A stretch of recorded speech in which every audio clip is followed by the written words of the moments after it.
What's going on YouTube? Roxas the Torterra, and today we are bringing you some Pokemon Showdown battles. Um, Today is gonna be not really well. Technically today we already had one Showdown battle earlier I think. So well actually I don't even know if you're seeing it on the same day. I'm confusing myself. I don't think you guys are gonna see this on the same day I am recording it. So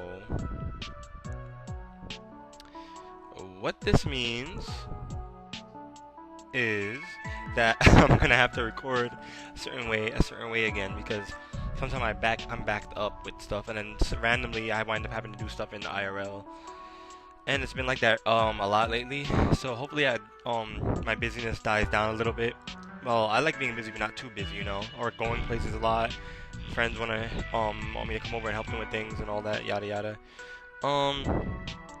But anyway, enough about that. I'm just saying I'm gonna have to like start bulk recording because right now today is I think a Wednesday, and this was technically supposed to go up on Wednesday, but I've been so busy that I couldn't upload it today on Wednesday. So I'm gonna have to upload this on. I'm gonna upload it, but then I'm gonna schedule it for Thursday. So you should be seeing this battle Thursday, and the first battle I have. Well, technically this should be the first battle. You'll probably wind up seeing the post commentary, which is this first, and then you'll see a battle I had with the team, like a live battle that I was actually commentating as I was battling. So, yeah, but this is probably gonna be first. But anyway, let's get right into it. This guy's team, this person, I don't know if it's a guy or a girl, but Frost Tony, that's the person's name. Their team is pretty overall decent. Like they have a interesting core. They have a Ferrothorn, and they have a I don't want to say it's a core, because he kind of just has, his most defensive Pokemon here is the Ferrothorn. So I'm like, that's okay, but everything else is pretty much offensive. So if anything, this team is probably hyper offensive. It's not hyper offensive, but just a little bit more offensive than the usual team. There's bulky Espeons as well, so you never know. You never know. Anyway, you guys already know my team, so I'm just gonna get right into the battle. I'm just gonna start the battle. So I led with Royal Pink because I was like, I don't know. I might as well just lead with it so I can get a protect off because his team is very interesting. He leads with his Mammal Swine, and I'm just like, maybe if I stay in, he'll go for a Stealth Rocks. So I go for Pop Mega Evolution, and then I go for the Protect, like so. And he goes for the Earthquake. So I'm like, oh, he's not playing any games. He went straight for the Earthquake.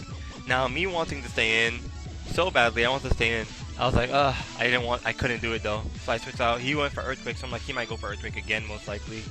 So I switched into my Crobat, Quattro Alas, nice and 4 wings.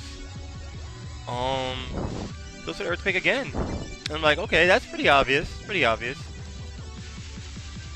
And then, I'm like, I'm just gonna bounce off a U-turn. Notice he doesn't go for an Ice Shard or anything, so I'm like, he must be going for a Stealth Rock here. So I go back into the Diancie, I believe. And I'm like expecting the Stealth Rocks here at this point. So I'm like, what else could he go for?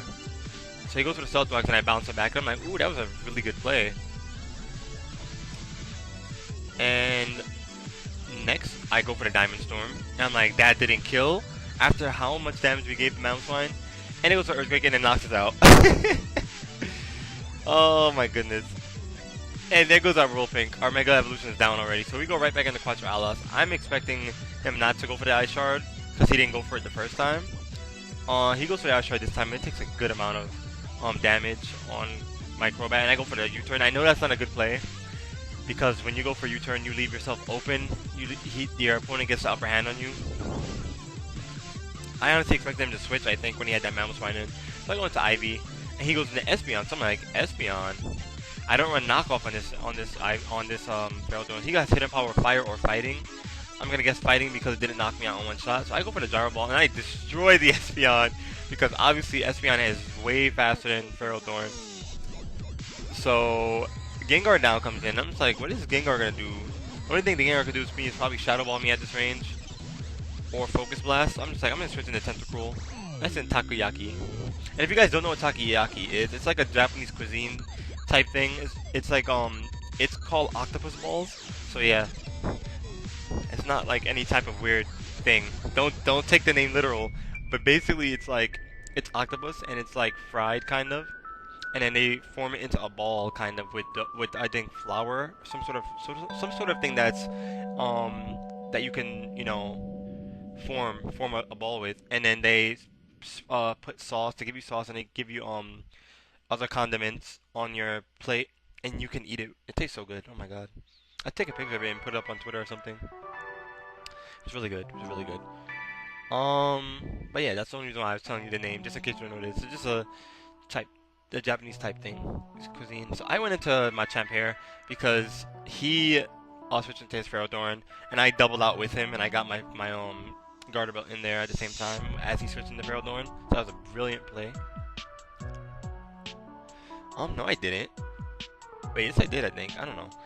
So I dynamic punch. He stayed in. Then I go for a knockoff just in case he wants to switch into his Gengar on a whim. Just based on a whim, I was like, let me go for a knockoff just in case. But he didn't switch, so I was like, that was pretty smart of him not to do that. So he goes back in the Gengar now. I'm like, I think I could live any hit as long as it's not a Dazzling Gleam. I should live a Dazzling Gleam as well because it's not stab and I have packed the Assault Vest. So, but I switched out because I wanted to be safe. At this point, I'm expecting a special hit, obviously, so I go into Takoyaki once again. And I'm just looking, and he goes for the Sludge Bomb. I'm just like, Sludge Bomb, huh? Not very effective, sir. Not very effective, sir. Then he goes for another Shadow Ball. And then I'm just like, he might wind up winning this somehow.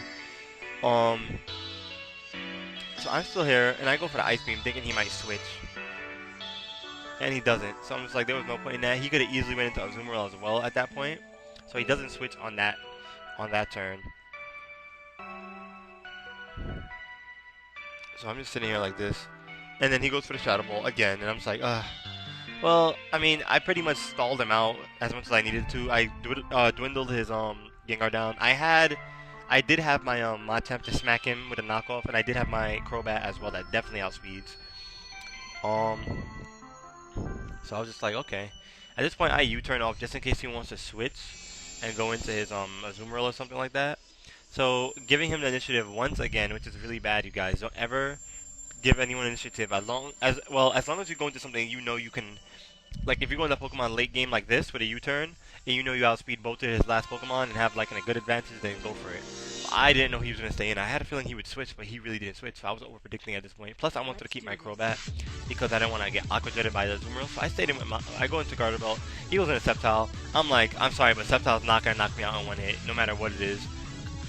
So I have Assault Vest, and I'm Garter Belt almost at full health, and he goes for a substitute. I'm like, ooh, I'm not switching, sir.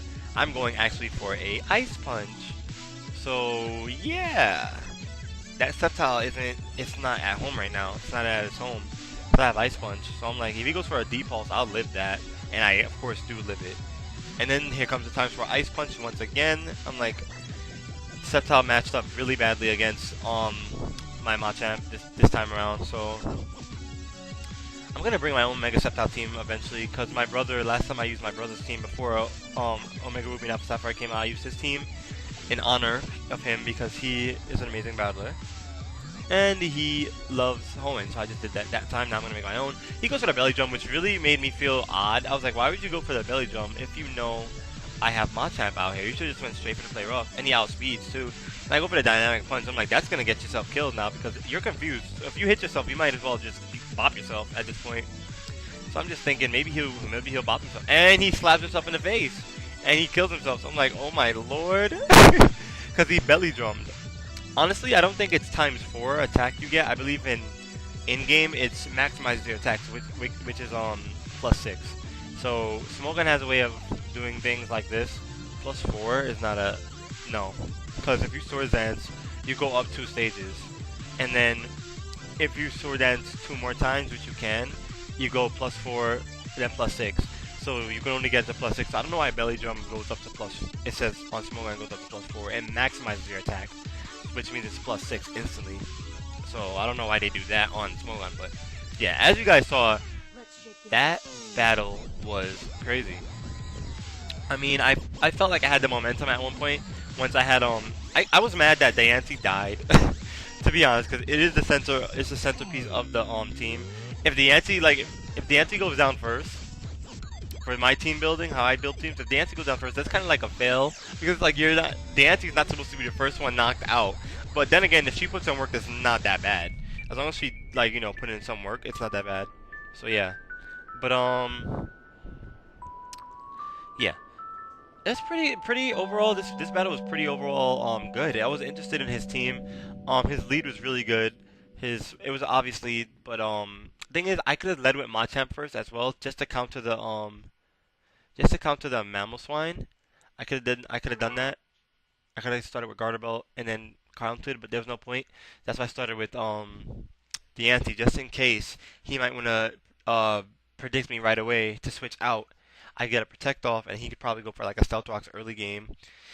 I think if I protect against Stealth Rock, I think the Magic Bounce would still activate. I'm not sure, but anyway, I still wind up bouncing it back because it was a good play on my behalf to double out with a U-turn, and then because he didn't go for Ice Shard, so I was like, he's definitely if he didn't go for Ice Shard, he's definitely going for like something that could either bop somebody that's coming in, like an Earthquake, or he's going for like a Stealth Rock. And I felt like Stealth Rock was the most obvious choice because he can't go for Earthquake on Crobat in front of him. He's not, okay, not to say he's not that real, but I don't know. I don't know. Sometimes I do that. Rarely, though. Rarely I make a crazy play. Like one time I did that against a Gliscor on this channel. You saw it. You guys saw it probably. It was on. I think it was with my Mega Galley team. That team. I feel that team really well. I'm feeling that team so much. The Mega Galley team. He had a Gliscor in, and then he switched out, and I was like, Gliscor was going to be the main problem. So he switches out of Gliscor, and I had Rotom, and I still went for the Volt Switch. So it gave me kind of like a good switch initiative to pull somebody in, and then I could get off a hit that he wouldn't expect. Like I went to Zapdos, and he thought I was going for Electric type move. He comes in with Gliscor. I go for the hit of Power Ice, and Gliscor goes down. Something like that. That's a fun play. I like plays like that. That's a really good play. I want to try to do plays like that more often. But I don't know. I'm ranting now. This all started when I started talking about our openings for the team battle. Anyway, you guys, I'm gonna get out to you guys here. You guys already know what I'm gonna say. Mock the heck out of the like button, like an Infernape, break it, destroy it, do whatever you want with it. Just don't hit that dislike button because it'll make me really, really sad. And it's not nice to make people sad, especially during the new year. It's a new year, guys. New year. Anyway, also, anyway, I keep saying anyway. I'm losing my train of thought. All right, subscribe if you guys enjoyed. Tell your friends about the channel if you guys if they like Pokemon, and if they enjoy my videos, tell them to check out Team Sigma as well because Team Sigma is a community channel where some of us new PokeTubers are uploading on, such as myself. There's Breeder Aries, there's Coin Jars, there's Bomber, stuff, people like that, people like that. There may be some people you know as well, like some small YouTubers that you may know, PokeTubers. Um, but with that, I'm gonna get out of here. I'm gonna get up out of here. Bye.